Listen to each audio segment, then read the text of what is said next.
Hello friends, welcome back to my YouTube channel. तो आज का अपना टॉपिक है यूरेथ्रा। हमने हमारी यूरिनरी सिस्टम सीरीज़ में अब तक किडनी, यूरेटर्स, यूरिनरी ब्लैडर के बारे में डिटेल में बात की है। अगर आपने वो वीडियोस नहीं देखे हैं तो उन्हें जाके ज़रूर देखें। आज के वीडियो में हम यूरिनरी सिस्टम के आखिरी हिस्से यानी यूरेथ्रा के बारे में बात करते हैं। तो चलिए शुरू करते हैं। Tube like structure which is situated between urinary bladder and external urethral meatus. Tube जैसी स्ट्रक्चर होती है जो कहाँ प्रेजेंट होती है, यूरिनरी ब्लैडर और एक्सटर्नल यूरेथ्रल मेटस के बीच में। तो जैसे ये अपना क्या है, यूरिनरी ब्लैडर, और एक्सटर्नल यूरेथ्रल मेटस कौन सा पार्ट है, ये वाला पार्ट है। इसको क्या बोलते हैं, एक्सटर्नल यूरेथ्रल मेटस।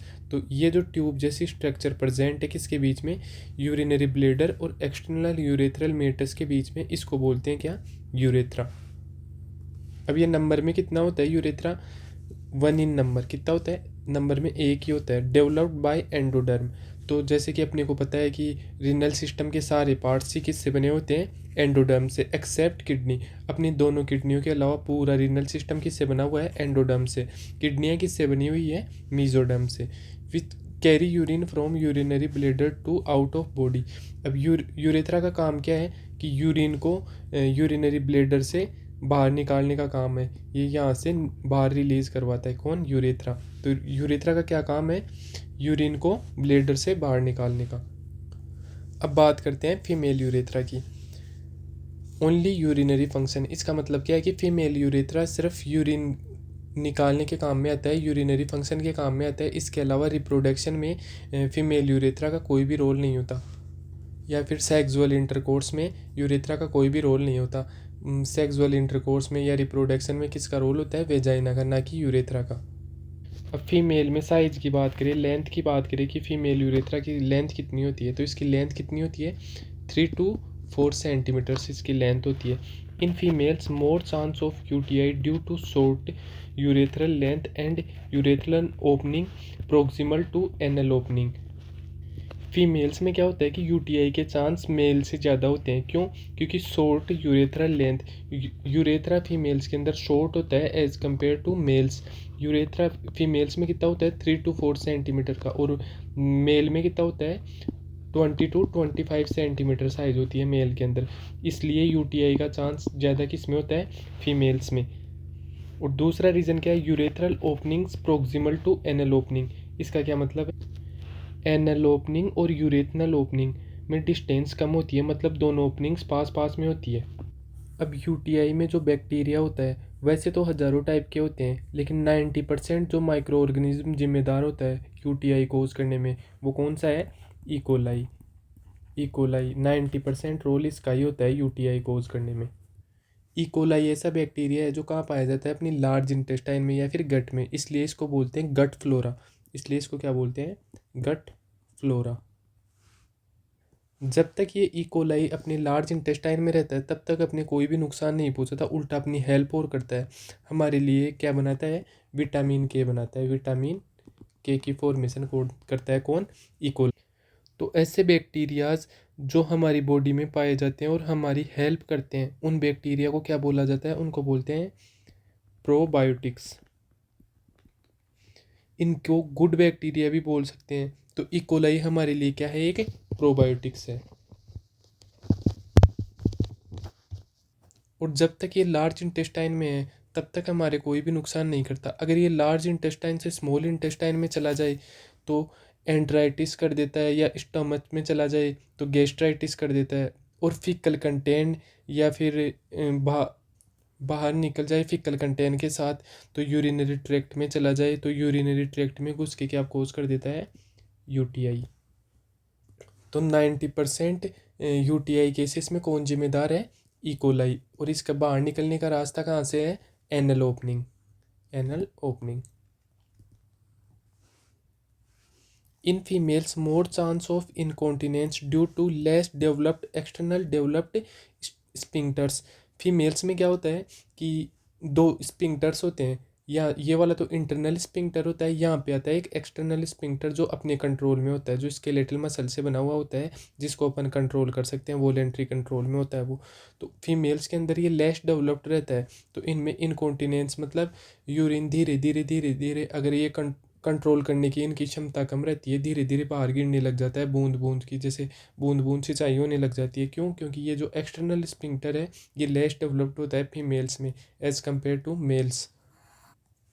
अब बात करें फीमेल यूरेथ्रा के डायमीटर की, तो डायमीटर कितना होता है 6 mm या फिर 0.6 centimetre. Urethral opening in females vestibule present between clitoris and vaginal opening. अब यूरेथ्रल ओपनिंग फीमेल्स वेस्टिब्यूल में कहाँ प्रेजेंट होती है?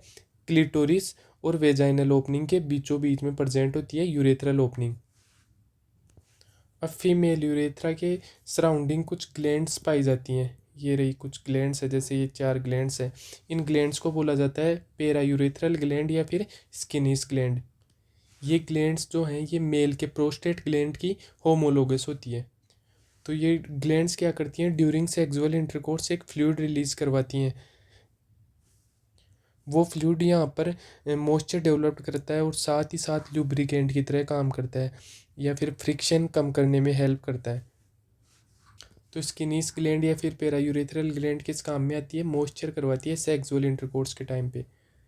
फिर इसके बाद में बात करते हैं टिश्यू कौन सा होता है। इन इनिशियल 2/3 पार्ट या 2/3 पार्ट कितना हो गया 66%। कौन सा टिश्यू होता है इसके अंदर? Transitional epithelium. तो जैसे जो टिश्यू यहाँ से अपने यूरिनरी ब्लेडर से कहाँ तक आ रहा है 2/3 पार्ट, यानी 66% तक कौन सा टिश्यू प्रेजेंट होता है यूरेथ्रा के अंदर? Transitional epithelium. फिर जो 33% बच गया 66 के अलावा 33% जो बच गया डिस्टल पार्ट के अंदर, तो डिस्टल पार्ट, ये जो आगे वाला पार्ट है इसको तो बोलते हैं डिस्टल पार्ट, और ये जो पीछे वाला पार्ट है इसको बोलते हैं इनिशियल पार्ट। तो डिस्टल पार्ट के अंदर 33% के अंदर कौन सा टिश्यू पाया जाता है? स्क्वेमस स्ट्रेटिफाइड इपिथेलियम टिश्यू पाया जाता है, जिसकी लेंथ कितनी होती है 1.3 सेंटीमीटर, और इसकी इनिशियल वाले की लेंथ होती है 2.7 सेंटीमीटर। फिर बात करते हैं मेल यूरेथ्रा की। Both urinary and reproductive function. तो मेल यूरेथ्रा के क्या काम होते हैं? रिप्रोडक्शन में भी हेल्प करता है और यूरिनेशन में भी हेल्प करता है। जैसे फीमेल में तो सिर्फ यूरिनरी फंक्शन को कर रहा था वो को क्या यूरेथ्रा, लेकिन मेल के अंदर क्या करेगा? रिप्रोडक्टिव फंक्शन भी साथ में करेगा। इसी से अपन रिप्रोडक्शन करेंगे, सेक्सुअल इंटरकोर्स करेंगे, और इस यही अपने यूरिनेशन के में काम आएगा। अब इसकी लेंथ की बात करें, लेंथ कितनी होती है? इसकी लेंथ जो होती है वो होती है 20 से 25 centimetre, 20 to 25 centimetre. Male urethra made by 2 parts, 2 part से बना हुआ होता है। फर्स्ट तो posterior part urethra, second anterior urethra. अब जैसे जो हमारा ब्लेडर है वो कहाँ है? पेल्विक कैविटी में है। अब पेल्विक कैविटी और पेरिनियम को सेपरेट करने का काम एक मसल करती है। उस मसल को क्या बोलते हैं? Urogenital diaphragm. ये यहाँ पे प्रेजेंट होता है यूरोजेनाइटल डायफ्राम। तो मैं ये कह सकता हूँ कि मेल यूरेथ्रा का कुछ पार्ट इस मसल से गुजर रहा है, ये वाली जो मसल है यहाँ से गुजर रहा है, और कुछ पार्ट पेरिनियल रीजन में है। तो ये जो पहला भाग है इसको क्या बोलते हैं? Posterior urethra. मेल यूरेथ्रा के पहले भाग जिसमें एक ग्लैंड पाई जाती है उसका नाम क्या है? Prostate gland. ये वाली जो ग्लैंड है इस ग्लैंड को बोलते हैं प्रोस्टेट ग्लैंड, जो पहले भाग यानी प्रोस्टेट पोस्टीरियर यूरेथ्रा में पाई जाती है। तो अब आपसे कोई पूछे प्रोस्टेट ग्लैंड कहाँ पाई जाती है, तो कहाँ पाई जाती है? प्रोस्टेट ग्लैंड पोस्टीरियर यूरेथ्रा के अंदर पाई जाती है, ये वाली। अब इसकी लेंथ की बात करें, पोस्टीरियर यूरेथ्रा की लेंथ होती है कितनी? 5 सेंटीमीटर इसकी लेंथ होती है पोस्टीरियर यूरेथ्रा की। मोर chance of injury and obstruction, इसमें ज़्यादा चांस रहते हैं किसके? इंजरी और ऑब्स्ट्रक्शन के। Posterior urethra made up by 2 parts. अब ये भी कितने पार्ट से बना हुआ है? 2 पार्ट से मिलके बना हुआ है। फर्स्ट तो इसके अंदर आता है prostatic urethra surrounded by prostate gland, length कितनी होती है? 3 सेंटीमीटर। अब ये जो प्रोस्टेटिक यूरेथ्रा होता है इसका पहला पार्ट कहाँ पर? ये वाला है, ये वाला यहाँ से यहाँ तक। इसकी लेंथ कितनी होती है? 3 सेंटीमीटर। कितनी? 3 सेंटीमीटर। और situated between internal and external urethral sphincter. और ये कहाँ प्रेजेंट होता है? इंटरनल यूरेथ्रल स्पिंक्टर और एक्सटर्नल यूरेथ्रल स्पिंक्टर के बीच में प्रेजेंट होता है। Ejaculatory ducts open in this part. Ejaculatory ducts कौन सी होती हैं? जहाँ से सीमन आता है, अपना स्पर्म आता है, वो कहाँ पे ओपन होती है? पोस्टीरियर पार्ट में, यानी यहाँ पे इस जगह पे ये जो ट्यूब जैसी स्ट्रक्चर आ रही हैं ये क्या लेके आती हैं, सीमन लेके आती हैं। तो जैसे अब आप देखेंगे कि यहाँ पे यूरिन क्यों मिक्स नहीं हो रहा है इसके अंदर सीमन के अंदर, या सीमन में यूरिन क्यों मिक्स नहीं हो रहा है, या यूरिन में सीमन क्यों मिक्स नहीं हो रहा, तो ये अपोजिट काम करते हैं। जब ये वाले ढक्कन खुलते हैं तो ये वाला बंद हो जाता है, जब ये वाले बंद होते हैं तो ये वाले खुल जाता है। तो कोई पूछे इजैकुलेटरी डक्ट्स कहाँ पाई जाती है, पोस्टीरियर यूरेथ्रा में। पोस्टीरियर यूरेथ्रा में भी कहाँ, प्रोस्थेटिक यूरेथ्रा में। फिर आता है मोर चांस ऑफ ऑब्स्ट्रक्शन। अब इसमें ज़्यादा चांस क्यों रहते हैं ऑब्स्ट्रक्शन के, जैसे एज बढ़ने के साथ साथ, जैसे 50 साल की उम्र के बाद में जैसे जैसे मेल की उम्र बढ़ती है वैसे वैसे प्रोस्थेटिक क्या हो जाती है, इसका एनलार्जमेंट की रिस्क बढ़ती जाती है। वो चाहे बीपीएच की वजह से हो सकती है या फिर कैंसर भी हो सकता है, जैसे प्रोस्टेट कैंसर होता है वो भी हो सकता है। और क्योंकि प्रोस्ट एनलार्जमेंट की रिस्क सबसे ज़्यादा इसकी है, जब प्रोस्टेट एनलार्ज होगी, जब ये प्रोस्टेट ग्लैंड एनलार्ज होगी तो क्या कर देगी, ये जो यूरेथ्रल ये जो रास्ता है यूरिन का इसको क्या करेगी, पिचका देगी। ये यहाँ से क्या कर देगी, क्योंकि इसने अपनी साइज़ बढ़ा ली तो इसकी साइज़ बढ़ेगी तो यहाँ से क्या होगा, रास्ता नैरो हो जाएगा। इसलिए पूरे मेल यूरेथ्रा में सबसे ज़्यादा जो रिस्क होता है किसका, ऑब्स्ट्रक्शन का, वो कहाँ पे होता है, इसके अंदर पोस्टीरियर यूरेथ्रा में। पोस्टीरियर यूरेथ्रा में भी कहाँ, प्रोस्टेटिक यूरेथ्रा के अंदर। फिर बात करते हैं मेम्ब्रेनस यूरेथ्रा। अब इसी मेल यूरेथ्रा के अंदर ही मेम्ब्रेनस यूरेथ्रा कौन सा होता है, रन थ्रू यूरोजेनाइटल डायफ्राम। अब ये जो अपना डायफ्राम है, ये वाला जो डायफ्राम है इसके अंदर भी ये वाला जो हिस्सा है ये किसके अंदर आता है, पोस्टीरियर पार्ट के अंदर ही आता है। और इसकी अगर अपन लेंथ की बात करें तो इसकी लेंथ कितनी होती है, लेंथ होती है इसकी 2 सेंटीमीटर। इसको क्या बोलते हैं, जो किसके अंदर, यूरोजेनाइटल डायफ्राम के अंदर पाई जाता है उसको बोलते हैं मेम्ब्रेनस यूरेथ्रा। इसकी लेंथ होती है 2 centimetre. External urethral sphincter situated in this part. जो एक्सटर्नल यूरेथ्रल स्पिंक्टर होता है वो इसी पार्ट के अंदर प्रेजेंट होता है। एक्सटर्नल यूरेथ्रल स्पिंक्टर क्या काम में आता है, जब अपने को टॉयलेट लग रही हो तो वो अपन जो होल्ड कर पाते हैं, रोक पाते हैं उसको थोड़ी देर के लिए, वो किस वजह से रोक पाते हैं, एक्सटर्नल स्पिंक्टर की वजह से। क्योंकि जो इंटरनल स्पिंक्टर होता है वो स्मूथ मसल से बना हुआ होता है, वो अपने कंट्रोल में नहीं होता।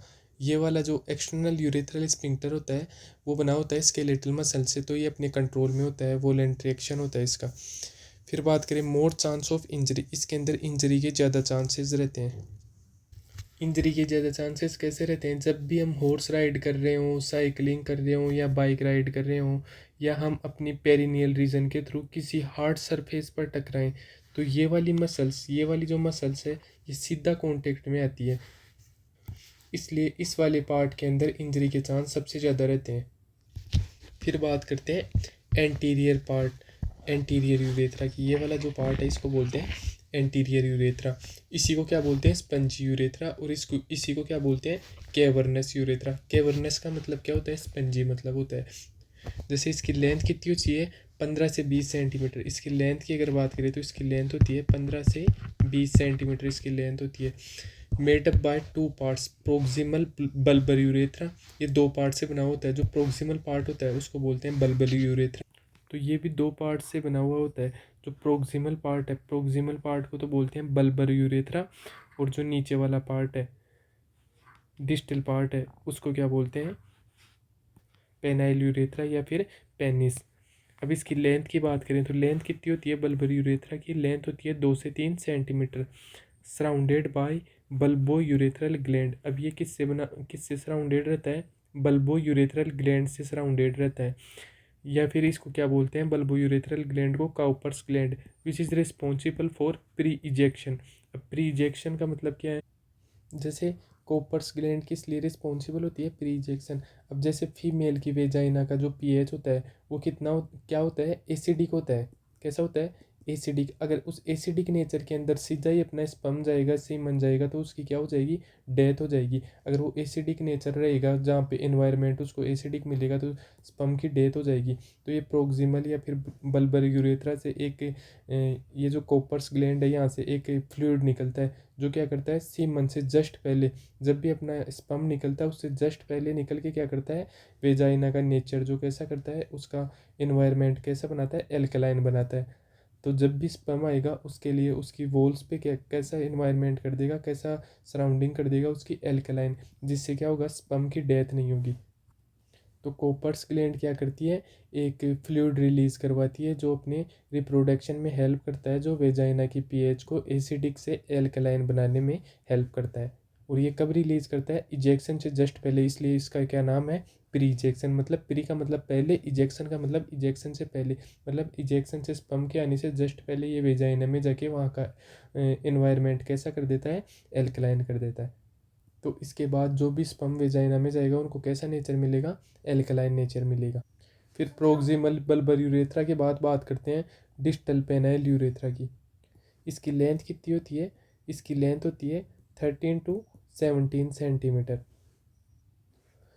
Surrounded by spongy tissue. और ये किससे सराउंडेड रहता है, स्पंजी टिश्यू से, या फिर उसको क्या बोलेंगे, कॉर्पस कैवर्नोसा या फिर कॉर्पस स्पंजियोसम। इस डिस्टल पार्ट का जो टिश्यू होता है वो कैसा होता है, इसमें कुछ खाली जगह पाई जाती है, ये देखो कुछ खाली स्पेस पाए जाते हैं। और इन वेसिकल्स के होने की वजह से ये टिश्यू कैसा होता है, स्पंजी नेचर का होता है। और ये जो टिश्यू है जिसने पेनिस को घेर रखा है, इस टिश्यू को बोलते हैं क्या, कॉर्पस। और कॉर्पस का क्या मतलब होता है, कॉर्पस का मतलब क्या होता है, तो कॉर्पस का मतलब होता है बॉडी। और क्योंकि ये मेल यूरेथ्रा की मेन बॉडी होती है, ये वाला पार्ट, ये क्या होती है, मेन बॉडी होती है, इसलिए इस वर्ड कॉर्पस का कौन सा टिश्यू घेर रखा है, इसको कौन सा टिश्यू घेर रखा है, स्पंजी टिश्यू ने घेर रखा है। इसलिए इस कॉर्पस को स्पंजी टिश्यू ने घेर रखा है, इसलिए इसको क्या बोलते हैं, corpus spongiosum. During sexual intercourse, ये जो वेसाइकल्स है, ये जो खाली स्पेस है, इनमें क्या भर जाता है, ब्लड भर जाता है। तो ये क्या ब्लड भर के किस चीज़ में हेल्प करता है, सेक्सुअल इंटरकोर्स के टाइम में पेनिस को इरेक्ट कराने में काम करता है। फिर इसके बाद में बात करते हैं क्या, end portion of distal penile urethra glans penis. End portion distal penile urethra का क्या बोलते हैं उसको, ग्लैंस पेनिस। ये वाला जो हिस्सा है, ये जो यहाँ से मुड़ा हुआ ये वाला जो हिस्सा है, इसको क्या बोलते हैं, ग्लैंस पेनिस बोलते हैं। होमोलोगस टू क्लिटोरिस, जैसे फीमेल के अंदर क्लिटोरिस होती है वैसे ही मेल के अंदर क्या होता है, ग्लैंस पेनिस होती है। जो काम फीमेल में क्लिटोरिस करती है वही काम मेल के अंदर कौन करता है, ग्लैंस पेनिस करता है। Glans penis covered by foreskin. अब ग्लैंस पेनिस एक स्किन से कवर्ड रहता है, उसको क्या बोलते हैं, फोर स्किन। और बेलेंटिस क्या होता है, बेलेंटिस का मतलब होता है इन्फ्लामेशन ऑफ ग्लैंस पेनिस और फोर स्किन। बेलेंटिस का मतलब होता है कि या तो इन्फ्लामेशन किसका हो गया, ग्लैंस पेनिस का, या फिर फोर स्किन का कोई भी इन्फ्लामेशन हो गया तो उसको क्या बोलेंगे, बेलेंटिस। फिर इसके बाद में इसी में बात कर लेते हैं प्रोस्टेट ग्लैंड की, कि प्रोस्टेट ग्लैंड क्या होती है। तो प्रोस्टेट ग्लैंड क्या होती है, prostate gland homologous to paraurethral gland और स्किनिस ग्लैंड इन फीमेल्स। अब प्रोस्टेट ग्लैंड होमोलोगस होती है, किसके जैसी होती है, ये पैरायूरेथ्रल ग्लैंड या फिर स्किनिस ग्लैंड जो फीमेल्स में होती है, जैसा ऊपर बताया था। जैसे ये फीमेल रिप्रोडक्टिव ऑर्गन है तो इसके अंदर यहाँ पे जो यूरेथ्रा प्रेजेंट है, यहाँ पे क्लिटोरिस और यहाँ पे वेजाइना। तो ये क्लिटोरिस, ये यूरेथ्रा और ये वेजाइना। तो यहाँ पे जो ग्लैंड्स प्रेजेंट होती है इनको क्या बोलते हैं, स्किनिस ग्लैंड या फिर पैरायूरेथ्रल ग्लैंड बोलते हैं। तो इनके होमोलोगस क्या होती है, प्रोस्टेट ग्लैंड। अक्रेंस कहाँ होती है, इसकी कहाँ मिलती है, ये found only in males reproductive system. ये सिर्फ मेल रिप्रोडक्टिव सिस्टम के अंदर ही रहती है, फीमेल रिप्रोडक्टिव सिस्टम के अंदर ये नहीं रहती। ये सिर्फ मेल रिप्रोडक्टिव सिस्टम में पाई जाती है, वो भी कौन से पार्ट में, पोस्टीरियर पार्ट में पाई जाती है। और लोकेशन कहाँ होती है, सराउंडिंग द प्रोस्टेटिक यूरेथ्रा। ये कहाँ पे प्रेजेंट होती है, प्रोस्टेटिक यूरेथ्रा के सराउंडिंग्स में प्रेजेंट होती है। अब बात करें डेवलपमेंट की, तो 1 इन नंबर, ये नंबर में कितनी होती है, 1, डेवलप्ड बाय एंडोडर्म। और ये किससे बनी होती है, एंडोडर्म से। शेप की कैसी होती है, इसकी शेप होती है चेस्टनट लाइक शेप होती है इसकी। फिजिकल कैरेक्टरिस्टिक्स, इसका वेट बात करें, प्रोस्टेट ग्लैंड का वेट होता है 20 से 25 ग्राम, प्रोस्टेट ग्लैंड का वेट होता है। और साइज़ की बात करें तो लेंथ होती है इसकी 3 सेंटीमीटर, विड्थ होती है 2 सेंटीमीटर, और थिकनेस होती है कितनी, 4 सेंटीमीटर। अब इसका फंक्शन क्या होता है प्रोस्टेट ग्लैंड का, the prostate gland produce alkaline prostatic fluid. ये क्या करती है, एल्कलाइन प्रोस्टेटिक फ्लूइड प्रोड्यूस करती है। 30% ऑफ टोटल सीमन, जो भी अपना सीमन आता है, स्पर्म आता है, स्पर्म किसके साथ आता है, सीमन के साथ। तो 30% टोटल सीमन का 30% क्या होता है, ये प्रोस्टेट ग्लैंड जो एल्कलाइन प्रोस्टेटिक फ्लूइड रिलीज करती है वो होता है, which increase the life span of sperm. ये क्या करेगी, स्पर्म की लाइफ स्पैन को इंक्रीज करेगी। तो यहाँ पे अपना टॉपिक होता है कंप्लीट, जिसमें आज हमने पढ़ा prostate gland, female urethra, male urethra. और अगर आपको ये टॉपिक समझ में आया हो तो वीडियो को लाइक करें, शेयर करें, सब्सक्राइब करें, और कोई भी डाउट हो तो आप कमेंट सेक्शन में पूछ सकते हैं। Thank you for watching my video.